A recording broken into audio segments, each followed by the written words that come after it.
हे भोलेनाथ, नारद जी ने कहा है कि मरते समय यदि कोई शिव की पूजा कर ले वो तर जाता है, हम तो छोड़ेंगे नहीं तुम्हें बिना पूजा किए हुए। तो अब हम मरने को जा रहे हैं, अपनी यात्रा पूरी कर रहे हैं, और मृत्यु के अंतिम छोर पर मैं तो कहता हूं कि बचपना ब्रह्मा के हाथ होता है, जवानी नारायण के हाथ होती है, मृत्यु काल महादेव के हाथ होता है। इस आयु में शिव को मन छोड़ना। कोई भी गुरु मंत्र आपको मिला हो गुरुदेव के द्वारा, फिर ओम नमः शिवाय तो सब जपना। भगवान को ही गुरु मानकर, इसके बिना कल्याण नहीं है, क्योंकि जे ही पर कृपान करहि पुरारी, सोन पाप मुनि भगत हमारी। ये तो स्वयं नारायण ने कहा। कोई भी गुरु मंत्र मिला हो आपको, ओम नमः शिवाय, ओम नमः शिवाय ये तो जपना है। और मैं कहूँगा दिन में 50 मंदिरों में आप जाते हैं, लेकिन महादेव के मंदिर में जाने से चूकना मत। ये कल्याण का देवता है। 3 शब्द इससे निकलते हैं, सत्यम शिवम सुंदरम। सत्यम ये अन्याय से बचाता है, शिवम ये कल्याण कारक, सुंदरम ये भक्ति दे देता है।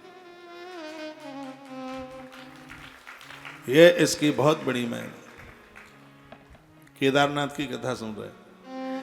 जेहि पर कृपा न करहि पुरारी, जिन पर कृपा न करहि पुरारी, सुर पावै भगति हमारी।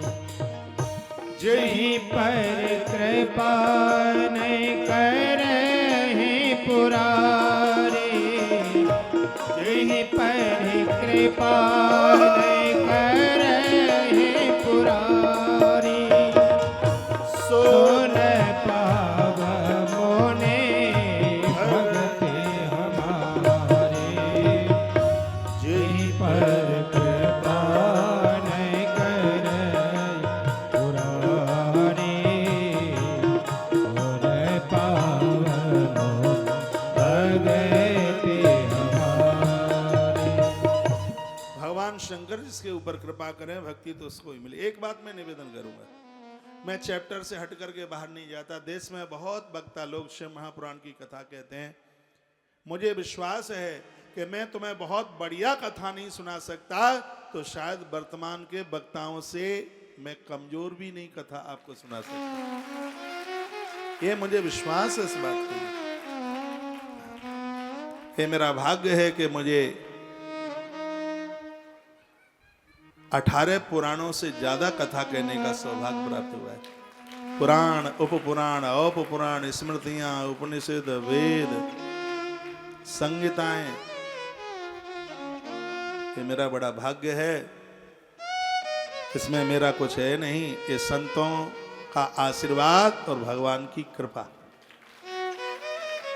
ये कथा चल रही है, अभिभूत कर देने वाली कथा है। भगवान केदारनाथ की उत्पत्ति क्या अद्भुत है। भीम ने कहा, आंख में आंसू आ गए, कहा बाबा हम पांडव आपके भक्त हैं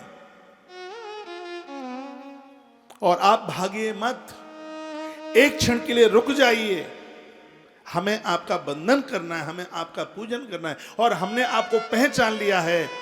नंदी में भी आप हो तो आज महेश के रूप में भी आप ही हमें दिख रहे। तो इसका मतलब आप जानते हैं, नंदी तो कटना ही नहीं चाहिए, महेश की भी हत्या नहीं होनी चाहिए। प्राण तो हर जीव में ही है, सबको जीवन। कृषक लोगों को मैं बोलूंगा, नंदी की आप पूजा करते हैं बहुत अच्छी बात है, लेकिन आप भैंस के महेश को कसाईयों के हाथ दे देते हैं, ये भी तो ठीक नहीं है। नंदी में भगवान बैठा है सबको पता है, लेकिन केदारनाथ के रूप में महेश में महादेव बैठा है, ये भी बात समझनी चाहिए। वो महेश दौड़ा चौगिद्दा चारों तरफ, भीम पीछे से, तो उत्तराखंड के पहाड़ों के बीच में उस महेश को एक गुफा दिखाई दे गई, और जैसे ही महेश ने उसमें अंदर घुसने की कोशिश की तो दौड़ करके भीम ने पीछे का हिस्सा पकड़ लिया। पुच्छम चैव धृतम तेस्तु प्रार्थित पुनः पुनः। जो पूंछ का भाग था, जो कमर से लेके पीछे का जो भाग था, वो भाग उत्तराखंड में रह गया। उत्तराखंड में जो आगे का था, जो मस्तिष्क था, वो कहाँ निकला जाके? लिखा नेपाले सिरो भागे गत ध्रुपत स्थितः। जो आगे का जो मस्तिष्क था वो नयपाल, जिसे आज नेपाल कहते हैं, शिव महापुराण में इसका नाम है नयपाल। वो आगे का जो मस्तिष्क था वो जाकर के नेपाल में निकला। जो उस महेश का पीछे का भाग था उसे केदारनाथ कहते हैं। जो मस्तिष्क भाग नेपाल में निकला उसको पशुपतिनाथ कहते हैं। इसलिए दोनों के दर्शन करके एक दर्शन होता है। और ये मैंने बोला है कि गाय की पूजा पूंछ की तरफ से होती है। नंदी हो तो उसकी तो पूजा, जो पुल्लिंग है उसकी पूजा आगे से ही होती है। इसलिए आज भी केदारनाथ का दर्शन बाद में किया जाता है, पशुपतिनाथ भगवान का दर्शन पहले किया जाता है।